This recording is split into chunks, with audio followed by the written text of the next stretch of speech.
Do you like Zoo? Because I sure do. And if you do like Zoo, you're gonna enjoy this game, which not only has Hellraiser Nyx playing carry Lycan, but also has a mid lone druid and an offlane Beastmaster. And while all these heroes were nerfed recently, they're still quite strong, and you can see, especially in this game, that whenever the Radiant team manages to win a fight, they take a lot of objectives. Whereas a Dire team, even when they do win a fight, they not really take much in the way of objectives, and that's just what makes these Zoo heroes so strong. This video is taken from my stream on Monday. On my stream, I do live replay analysis of pro games and user submitted replays. And for the purposes of this YouTube video, I've taken one of these games and edited a bit to make it a bit more concise. But if you want to see the whole stream, link is down in the description below for the VOD. And if you want to get your replay analyzed, come swing by my stream on Mondays and Fridays at 7 PM CEST. But on this particular week, it's Monday and Thursday. So stream is tomorrow from the time I upload this video. But otherwise, it's Monday and Friday. So looks like Lone Druid is going to be in the mid lane with a Quelling Blade and a Blightstone. Also a Fairy Fire here. And a Town Bottle Scroll, that seems fairly reasonable. Personally, I like the build where you also go Quelling Blade on your main hero. Easier last hitting, but that's fine too, the way he's doing it here. Then our Beastmaster is getting a whole bunch of regen and Quelling Blade, Fairy Fire. And then our Lycan is starting with the Sage's Mask. And oh, Doom actually, that's actually interesting, just devouring right away, and this way he gets the cooldown back earlier. That actually makes sense. I'm gonna start with Boots anyway. And Night Stalker is during daytime, just doesn't do anything. So you can play quite aggressively here with Lycan. And Drakira also, that's a pretty strong hero at the start. So the bottom lane should probably go well. But of course Doom, even if the lane doesn't go too well, is still gonna get good amount of farm. In the mid lane we have our Lone Druid against the Shadow Fiends. Actually not doing too well here in terms of last hits. He's quite behind. Yeah, if you're behind the start, this can be quite tough for Lone Druid to play this matchup. It's so important to play well on the early levels and not that the Shadow Fiend gets too many of the souls. It's not quite as important because souls at the start don't give as much damage. But still, I mean, this Shadow Fiend already has 11 souls here, already the maximum. That is never a good sign. And I mean, this matchup can really go either way. You can really win this matchup really hard or lose it really hard, depending on how the lane goes. Both of you have a pretty strong aggressive potential here. So Shadow Fiend can always get a good kills if he gets a couple of raises, and if he doesn't, you can run him down with a bear. You're having a good start, so definitely a lane to watch out for. And then here at the top lane, we have our Beastmaster just trying as best as possible to lane here, and faces what, of course, one of the strongest carries in the current patch, so a matchup you're often gonna see. And here in this matchup, I don't really think there's much kill potential. Like, yeah, Lich and Rubik have some disable, but probably it's gonna be very difficult to see any sort of kills before Roar or Chronosphere. Just a matter of last hitting, and here you can see him actually holding on to the boar because he's almost level 3, so he's going to wait for level 2 boar, which is so much stronger than level 1 boar. So it just doubles in damage, and against a melee hero like Faceless Void is even more because of damage block. So level 1 boar just does very little against melee heroes, does 8 damage on average. So and then it goes from 8 to 24, so it actually triples in damage against melee heroes. So it's a very, very significant upgrade. And with those level 2 balls, he's gonna have a pretty good time and use those just to hit the Faceless Void and force him to kind of go back or take a lot of damage. Because these balls do quite a bit of damage. It's 32 damage, it's also hero damage, so it does full damage to heroes. So it's no joke. And this sort of slow and constant damage is something that Void is not very good at dealing with. Beastmaster going for the Necro book, so he's gone for the early Belt of Strength. You don't really need too much mana regen as Beastmaster at the start, so I'd rather have the belt before the Sage's Masks.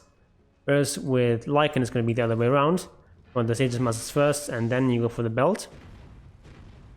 So our Lycan seems to be doing really well in this bottom lane. Getting 25 last hits, 10 denies. Whereas this Night Stalker is only at 18-6. But the first item is going to come up pretty soon and then it's going to be a lot stronger. However, in terms of levels, Lycan is actually a bit behind here, so that's a bit worrying. But on the other hand, the Shakira also has got more levels, so I guess the Shakira just reaching a bit more experience here. But it's still not too bad, it's only behind by like a third of a level. That's very reasonable. Another runes are coming up. Shakira and Doom battling it out here, and Doom is going to get the rune here, and up here Rubik going to get the rune. This rune is going to go actually to Shadow Fiend, interesting. So that's something you don't really want to have happen as Lone Druid. You can definitely just go and take the rune with your bear. Like this, the Shadow Fiend taking this rune should never happen. Now maybe you can punish him for this, but there's no boots here on the Lone Druid, so probably not gonna catch him here. So Shadow Fiend gets away with murder here, and he's just doing really well in this lane. Like 14-3 Lone Druids against a 33-12 Shadow Fiend. That is really abysmal. So Lone Druid is losing his lane really hard, and it's going to be difficult for him to actually come back here. And now that it's night time, you have to be a bit more respectful of this Night Stalker. But with that Necro out, you can't really do too much to you. And this Doom in particular is quite vulnerable here. You can run him down because he has solo armor. Actually, now with the ice armor, it's not actually that true. With the ice armor actually on both those heroes is they're actually really resilient against those creeps, because not only does it give the armor, it also slows down attack speed, and that's of course very effective against these summons. Shakira is being run down here, and there's not really too much you can do here as Lycan, to be honest. You can't kill that Doom, but with some really good blocking, maybe you can. It's pretty impressive blocking, but it's not going to be quite enough. Also, Stick Charge is still available. And Lycan is in trouble, but he... Oh, actually, he's going to die, yeah. Okay. Meanwhile, at top, you also see the Necro already completed.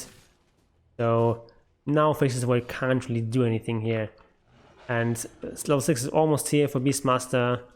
And once that is up... Actually, it's no mana here, so you definitely want to ferry yourself some mana if that's the case. Where's his courier? Oh, now it is. Okay, it's flying out with clarities. Honestly, you need a mango here too. Just like you need to have that mana for Primal Roar. With Primal Roar plus the Telekinesis and Fate Bolt, there's a good chance you can actually get a kill on this Faceless Void. Maybe not from 100 to 1, but if he's like already taken some damage, you can probably burst him with all the spells together. But you're gonna need the mana. So after the Necro is going for boots, which is very reasonable. What are you doing here? Creeps are hitting the tower? What? Okay. Please take those creeps, okay. So rushing Necro 1 makes a lot of sense, but then you kind of need those boots as well on Beastmaster. Beastmaster is not a hero where you can just skip boots, it's so important. And if lane is going well, you don't need boots at the start, so you can get your Necro 1 finish, but then you have to get the boots. So perfect ordering here for the items. And actually the Fine Lich, this is of course much easier kill. And so that kill is gonna go to actually Rubik steals it, but okay, that's fine. Kind of what he do is Rubik, I guess. Yeah, Chen and Visage still missing. Actually Chen would be fine support here. Visage would be a bit overkill here. You need some sort of disable here too. You don't want to go overboard with the Sue. So I feel like Rubik is just really runs at the lineup quite well. And Shakira of course also fits in well here. So now that you have a couple of levels on Lycan, and you have that Necro up. You can just go and farm the jungle a bit, give the Jakiro the lane for a while, and have him catch up on levels. That is something you often want to do as a core. Leave the lane to the support for a while. And as Lone Druid, he's just going to be pretty passive here for a while. He's going to just farm and get that Mask of Madness. Honestly, if you're having such a tough lane, I probably wouldn't even go for Phase Boots. Oh, he's in a bit of trouble here, but he's going to be able to get out of here. So if you have such a bad lane, I honestly would go for Mask of Madness first and then Phase Boots after that. Because Phase Boots is great for running people down, but it's not as effective for farming as Mask of Madness is. So if you're doing well, obviously get the Phase Boots first, but if you're doing poorly, Mask of Madness first is often the better choice. But it's not a big difference here, it's still fine. And he's getting a Mask of Madness now. So there comes flying out. And of course you basically also want to get the quarter staff first here, not the Mask of Death, or what is it called in Dota 2? The you know what I mean. The Morbid Mask, okay. Because yeah, Lifesteal is not that important on the bat because it doesn't do that much damage at the start. It actually takes a long time for him to regen, and you can just regen him by resummoning him or sending him back to base. Okay, kill up there. Let's actually watch this again. Okay. So what is happening here? So Beastmaster has another roar, wants to get kill here, but really good chrono coming out from Void. Tries to go for the raw TP play, but doesn't quite work out, and he's gonna get killed here. So that was a bit of disaster. The problem is just that Raw at level 1 only has a 3-second stun duration, so you have to do it like pretty perfectly. You have to Raw and then immediately TP, and he like hesitated for like a slightest fraction of a second, and it was enough for Doom to get the Doom off. So that play didn't work out, and like even if he doesn't get a Doom here, there's a good chance that Faces was gonna bash you here with Time Lock. So that was a pretty low percentage play, to be honest. So now you probably just want to finish up your Necro book here as Beastmaster and just have that Necro 3, because there's not really any point in staying at Necro 1 in this current patch. Same for Lycan, he already has Necro 3. He's coming in here to the Fiend after just killing the Lone Druid. Is being run down here, but there's so many people here, he can't really do anything. So it's gonna have to back off. And yeah. Yes, indeed, that was a pretty good chrono. So we can try to get Doom here, but the ultimate is running out, so you have to get back. And actually, Nikwa here on the Ruby coming in and snagging that kill. Oh, actually, nice kill here. Nice move on the Beastmaster here with the Raw. They do get 2 kills, so actually a pretty good fight in the end.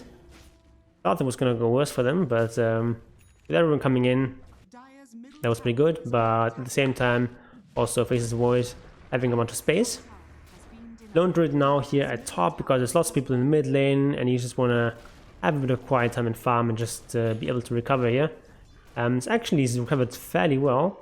He's still behind the Shadow Fiend, but this is still pretty decent farm here. Question is, what is his first item gonna be here? Are you gonna go for the Desolator? Or is it gonna be MKB or something else? We also see sometimes Lone Druids going for a Basher right away. Tranquils and Doom, what are your thoughts on that rather than a Cane of Phase, even for support? Yeah, I'm not sure about that. I guess the big thing is that it's just cheaper. So, as you see here, Lycan being caught out and killed. Gets the return kill on Lich, but of course not a good trade here. Yeah, it's of course cheaper, which is nice, but like, do you really need that much regen on Doom? You already get a bunch of regen from Devour. Honestly, yeah, I would I'd probably leave it on brown boots for a bit and then get phase boots. Or mana boots would also be viable. Yeah, I'm not the biggest fan here on that tranquil boots. Just in generally, this kind of melee hero that's going to be in the front lines. It doesn't make too much sense to go for tranquils. Because broken tranquils don't really give you anything. They only give you the same movement speed that regular brown boots do. So I don't really think it makes too much sense. Shadow Fiend with a Shadow Blade. Good for the roll. Okay, Lone Druid being doomed. It's actually Lone Druid is not the best doom targets here. Oh, but that's a very good Lich ultimate. That's a very good Lich ultimate. That was pretty good. So now you just have to run away here and get the rune here. Maybe you can get the other rune here, but it doesn't look too good. Or does it? Just keep running here. Just keep running. Maybe we could have gotten the rune here if we just kept running here. So our Lycan now getting boots after Necro seems reasonable, and then going for the AC. You could definitely, it definitely makes sense here. Also, actually a good game for what do you call it, for Aghanims. Lycan Aghanims is really good together with Lone Druid. Lone Druid is not having the best game here, but still, if you give him 650 movement speed, he's gonna be quite powerful. And you can also just cast it on the main hero. It's also gonna apply to the bear and vice versa. As long as the unit you cast it on doesn't die. So if the bear is resummoned and you casted the wolf bite on the bear, then the effect will be lost. But it's just really powerful with Lone Druid. Also pretty good with Beastmaster. His units become quite a bit stronger with that. In a lot of ways, Beastmaster is kind of similar to Lycan. You have the summons, you have the boars instead of the wolves, and then you have the aura that boosts your summons DPS. Here we have an attack speed aura instead of damage aura, but similar concept. Then you have wild access, which boosts damage you do, same as what Howl does. Of course, there are also some other effects. Howl also has damage reduction, and the access also does damage, but both of them are an amplifying effect, and you have an ultimate that actually allows your summons to catch up to people. In the case of Beastmaster, by stunning them, or in the case of Lycan, by just being really fast. But if you combine those two together, that's doubly effective. And in this fight, probably can actually get this kill on Night Stalker here. But okay, with the cliff here, he actually gets away. So well done here from Night Stalker. Yeah, Lycan Aghanim's definitely a possibility here. But if you're a carry Lycan, you probably at least want to get that AC first. But after that, you can definitely think about that item. Beastmaster actually is staying for on Necro 1. I'm not sure if I like that. Honestly, if you're gonna stay with Necro 1, I'd rather just buy a Dominator instead. It's like Necro 1 is just not that good. Like, what does the item really give you? Like, the old Necro 1 is good because it gave you a lot of farming speed, but the new one isn't actually that great for farming, and yeah, it just doesn't really seem efficient to just stick with the level 1 here. I guess he decides that they need more initiation, and they kind of do, but the problem with Beastmaster's Initiator is that Raw has such a long cast time, and oftentimes they can just use Chrono or silence you with Void before you even get that cast off, or Void can jump away, or can get doomed. So it's not actually easy to get those rolls off, even with Blink Dagger. But here in this case, he does get the roll off. Very nicely done here. That Night Stalker is going to be pretty dead. It's actually really tanky, but he's going to die eventually here. But he survived for a really long time with that Crimson Guard, of course, giving him so much more survivability against all these creeps and summons. But to be honest, after the nerfs to MKB, I'd rather go for Desolator in a game where there's not a lot of evasion. And is there any evasion here? I mean, maybe someone can go for like a Heaven's Hell build. Maybe that Night Stalker. Maybe that's his next item. And I face this Void, I guess eventually it's going to go for a Butterfly. Actually, queuing up Butterfly now? What is this? What? Am I missing something? The first item, Butterfly? Does he have something on the courier? What is going on there? First item butterfly, what are you doing? What are you doing with your life if you're going first item butterfly? Okay, I guess it's a very good MKB game. The Lone Druid is finally on the finishing line here for that MKB. Just in time for that butterfly on Faceless Void. I really can't get over that this Faceless Void is actually going for butterfly. What is this build? Like, why would you go for that? I don't understand that. I can actually be really unafraid here. The Fiend gets caught here and ultimate not really doing too much. But Beastmaster is dying and this Chrono, wow, that's a very good Chain Frost here. But the thing about Chain Frost is it doesn't actually slow down our Lycan, so we can still run here. And a bit of a chaotic fight, not sure how it's going, but yeah, with the Lycan ultimate now gone. Actually, they're still doing okay. I'm a bit confused here. Where's the bear? Does he have no bear? Okay, the bear's dead, so definitely not a fight you can continue now. Okay. Wow. Actually going a lot better than I thought, but yeah. Okay.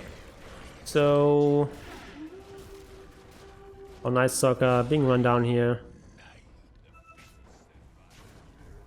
The MKB is still not finished, so you can see this Lone Druid is not having the best game here.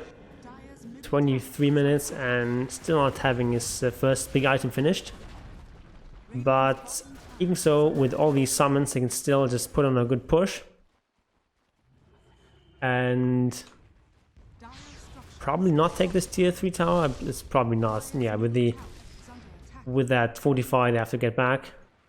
That is a smart choice. It's just really hard in this patch to actually go high ground. Lycan are also kicking up an MKB. I guess against the butterfly makes sense. I still don't know what this Faceless Void is thinking. And it's actually just taking so much damage now against this MKB. Butterfly didn't even finish, but this Void really in trouble, and yeah, now they're just kind of getting overrun over here. I have to be careful not to block that Lycan. So much blocking here going on. So much blocking here. Okay, so now they can start pushing here with the Shadow Fiend being down. It's Frost not doing that much damage here.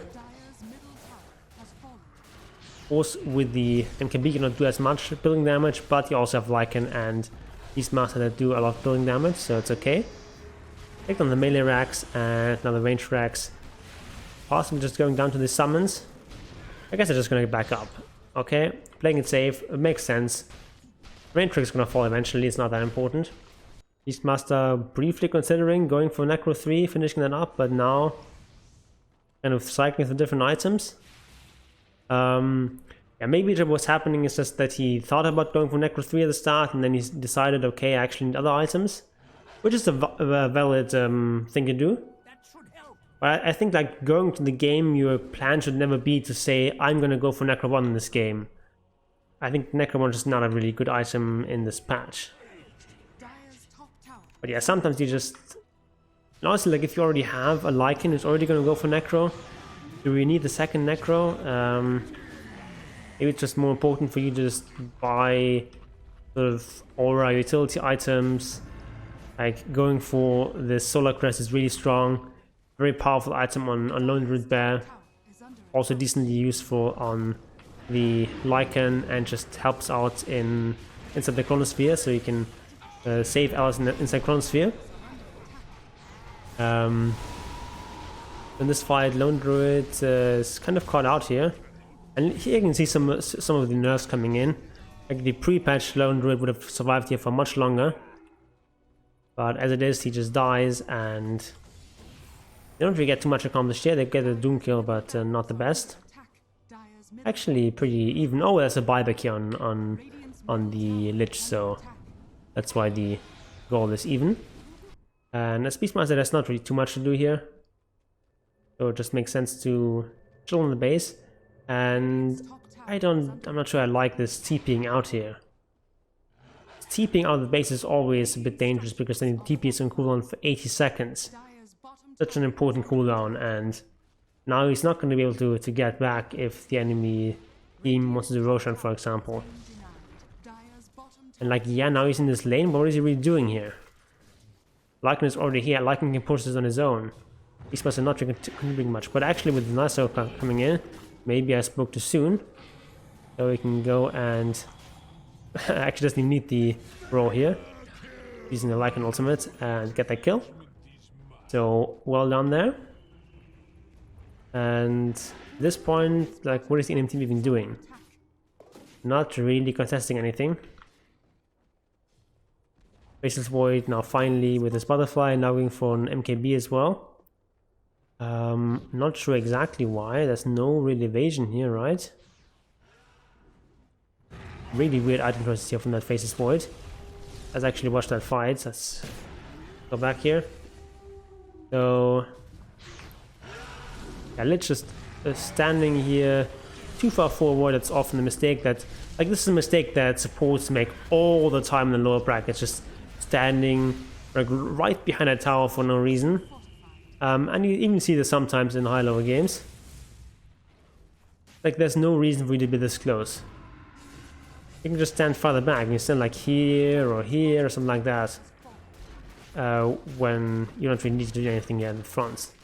Now they're going to be able to take down these Raxes.